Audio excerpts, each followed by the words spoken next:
The nightingale and the rose are shadow pictures of the soul's passionate longing, be reunited with God. It is impossible in the brief space at my command to give the reader more than a passing glimpse of the treasures which the exuberant fancy of the East has heaped together in every room of this enchanted palace. The soul is likened to a moaning dove that has lost her mate, to a reed torn from its bed and made into a flute, whose plaintive music fills the eye with tears, to a falcon summoned by the fowler's whistle to perch again upon the wrist, to snow melting in the sun and mounting as a vapor to the sky, to a frenzied camel swiftly plunging through the desert by night, to a caged parrot, a fish on dry land, a pawn that seeks to become a king.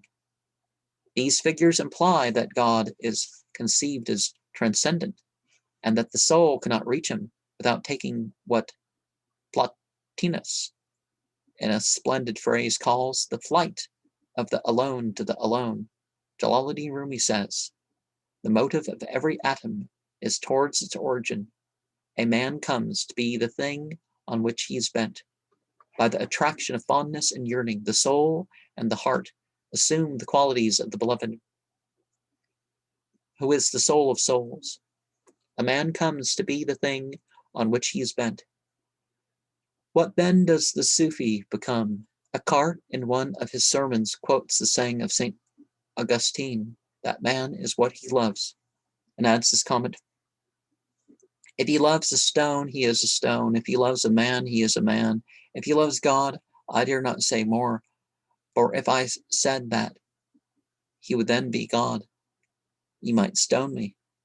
A Muslim mystic, the Muslim mystics enjoyed greater freedom of speech than their Christian brethren, who owed allegiance to the medieval Catholic Church. If they went too far, the plea of ecstasy was generally accepted as a sufficient excuse.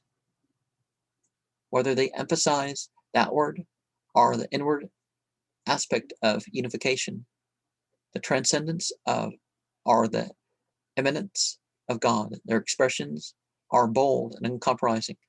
Thus, Abu Sa'id said,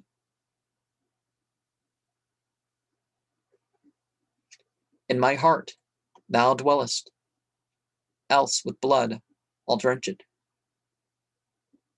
In mine eye thou glowest, else with tears I'll quench it.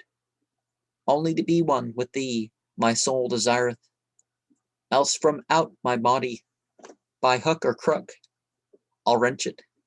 Jalaluddin Rumi proclaims that the soul's love of God is God's love of the soul, and that is in loving the soul, God loves himself, for he draws home to himself that which is its essence is divine. Our copper, says the poet, has been transmuted by this rare alchemy, meaning that the base alloy of self has been purified and spiritualized.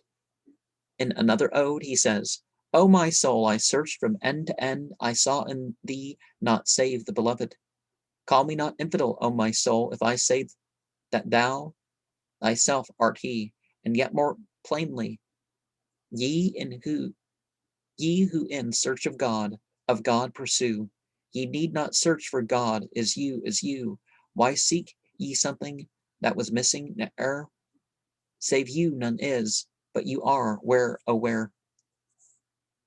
Where is the lover when the beloved has displayed himself? Nowhere and everywhere. His individuality has passed away from him. In the bridal chamber of unity, God celebrates the mystical marriage of the soul.